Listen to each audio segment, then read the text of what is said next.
का जन्म हुआ था भीमराव अंबेडकर साहब का।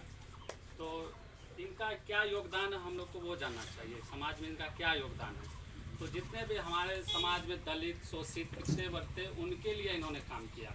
हमारे समाज में अभी भी जाति प्रथा चल रहा है, जो छोटे जाति से हैं उनके साथ भेदभाव किया जाता है ना, उनके साथ है दृष्टि से देखा जाता है। तो उन सारे चीज़ों पे इन्होंने काम किया है ना। अब जैसे महात्मा गांधी है, भीमराव अम्बेडकर का, इसे भगवान का दर्जा दे दिया गया। हालांकि हम लोग मुद्रा में, रुपये में किसका फोटो देखते हैं जी? महात्मा गांधी का। लेकिन इनका भी बहुत बड़ा योगदान है ना। जो हमारी राजनीति था, जिस समय अंग्रेजों ने शासन किया है ना, उस समय इनका बहुत बड़ा योगदान है देश की स्वतंत्रता के समय में। जिस तरह से गांधी जी ने है ना, जिस तरह से गांधी जी विरोध करने के लिए, अंग्रेजों का विरोध करने के लिए क्या जलाए थे? कपड़े जलाए थे है ना। और इसने मनुस्मृति जलाई थी। मनुस्मृति एक ग्रंथ होता है जिसमें कि छोटे जातियों के साथ भेद विभेदीकरण को बहुत अच्छा तरह से बताया गया था। तो उसने मनुस्मृति नाम की एक किताब होती, उनको ये जलाए थे, ठीक है। और इनका जन्म हुआ था मध्य प्रदेश में, महू नाम का एक जगह है, वहाँ इनका जन्म हुआ था। तो 14 अप्रैल को चूंकि इसका जन्म हुआ था, इसीलिए इस दिन हम लोग क्या मनाते हैं? इसका जयंती मनाते हैं है ना। जयंती हो गया, जिस दिन जन्म होता है उस दिन जयंती मनाते हैं। जिस दिन लोगों की मृत्यु होती है उस दिन क्या मनाते हैं? कोई बता? पुण्यतिथि मनाते हैं। क्या मनाते हैं? पुण्यतिथि। जिस दिन जन्म हो उस दिन क्या बोलेंगे? जयंती। जिस दिन कोई मर जाए तो उस दिन को मनाते हैं पुण्यतिथि के रूप में, ठीक है।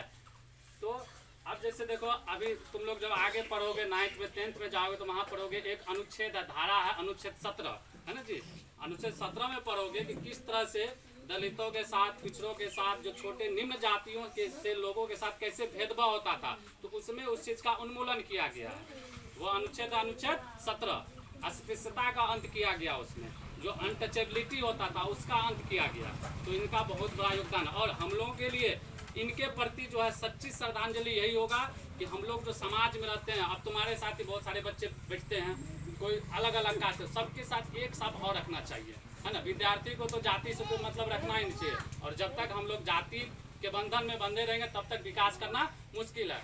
और जितने तरह के हमारे देश में देखो, हम लोग के यहाँ क्या होता है कि ये फलाना जाति का, वो उस जाति का है, तो इसी वजह हम लोग का विकास नहीं हो पा रहा है ना। अगर हम लोग को आगे बढ़ना है तो जाति से ऊपर उठना होगा, है ना। समझ रहे हो तुम लोग? जाति से ऊपर उठना होगा। जब तक जाति के बंधन में बंधे रहेंगे तब तक हम लोग का विकास संभव नहीं है।